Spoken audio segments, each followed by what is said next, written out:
এটা ভেঙে যাচ্ছে, জিনিসটা আসলে করা, রিপেয়ার করা দরকার, না হয় এটা পুরাটা ভেঙে গেলে পুরো জিনিসটা নষ্ট হয়ে যাবে। এটা রিপেয়ার করার জন্য কর্তৃপক্ষের দৃষ্টি আকর্ষণ করছি। 1975 সালে 15 আগস্ট কালো রাত্রিতে ঘাতকের নির্মম বুলেটের নিহত শহীদদের শ্রদ্ধাবনত চিত্তে স্মরণ করি। তো সেই বনানিক অবস্থানে এটার উপরে আমরা দেখতে পাচ্ছি যে ফ্রেমটা ভেঙে যাচ্ছে। তো আসলে ফ্রেমটা মানে ঠিক করার জন্য কর্তৃপক্ষের দৃষ্টি আকর্ষণ করছি। ফ্রেম ঠিক করার জন্য যথাযথ কর্তৃপক্ষের দৃষ্টি আকর্ষণ করার জন্য করছি। অতি সত্বর ফ্রেমটি যাতে ঠিক করা হয়, উপরে চালটি যাতে ঠিক করা হয়, চালের কাঠগুলো।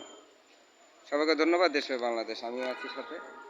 এভাবে নিত্য নতুন কথা বলতে হবে। আসলে আমরা আমাদের বিষয়গুলোকে আমরা তুলে না ধরলে কেউ তুলে ধরবে না। এই বিষয়গুলো তুলে ধরার চেষ্টা করি, আপনাদের দৃষ্টি আকর্ষণের কথা বলি। দেশপ্রেম বাংলাদেশের সাথে থাকবেন। আর এভাবে প্রতিনিয়ত প্রত্যেকটা বিষয় আপনাদের কাছে তুলে ধরা আমরা চেষ্টা করি। আর আপনারা আপনারা পজিটিভ কমেন্ট করবেন এবং মোবাইল নম্বরটি দিবেন। আপনাদের সেই কমেন্টের উপর ভিত্তি করে আমরা আপনাদেরকে পুরস্কৃত করব।